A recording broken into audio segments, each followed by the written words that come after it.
Hi guys, welcome to my YouTube channel destiny divorce. అందరూ ఎలా ఉన్నారు? నేనైతే చాలా బాగున్నా. సో ఇవాళ థంబ్నెయిల్ వచ్చేసరికి మీరు ఆల్రెడీ చూసే ఉంటారు. That is visit to Tirupati along with my friend. So ఇక్కడ ఫస్ట్ రాగానే మేము ఫస్ట్ అలిపిరి మెట్లుకి స్టార్ట్ అయ్యామన్నమాట. సో అక్కడ పూజ అవన్నీ ఫస్ట్ కొబ్బరికాయ కొట్టేసి స్టార్ట్ అవ్వాలి కదా, అలాగే స్టార్ట్ అయ్యాము. మధ్యలో మనకి కొన్ని ప్రసాదాలు అలా పెడుతూ ఉంటారు. టోటల్ 3-6 స్టెప్స్ అనుకుంటా, ఎగ్జాక్ట్గా గుర్తులేదు. 3500 ఎబవ్నే ఉంటాయి.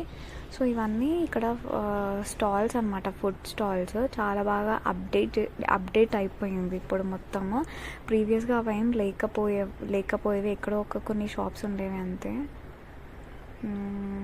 అన్నీ దొరుకుతున్నాయి, అన్నీ అవైలబుల్గా. ఈవెన్ టాయిలెట్స్ ఆల్సో అన్నీ అవైలబుల్గా పెట్టారనమాట. ఇక్కడ మేము మజ్జిగ తాగుతున్నాం.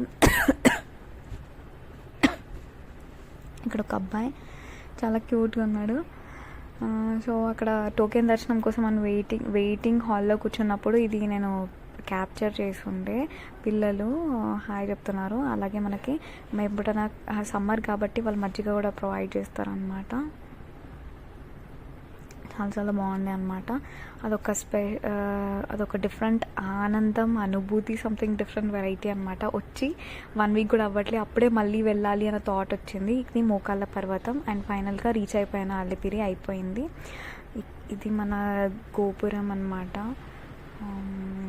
ఇదేంటి వెంగమావ అన్నదాన సత్రం అనమాట. అక్కడే తిన్నామన్నమాట మేము.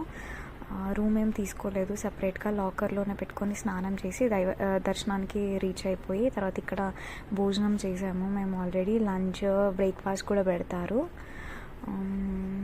సో ఇదేంటి దొడ్డు ఉప్మా అనమాట, డాక్టర్ రవ్వ అంటారు కొందరు. సో ఇది పెట్టారు మేము బ్రేక్ఫాస్ట్కి వచ్చినప్పుడు. అంతే అండి. ఫైనల్గా థ్యాంక్ యూ సో మచ్.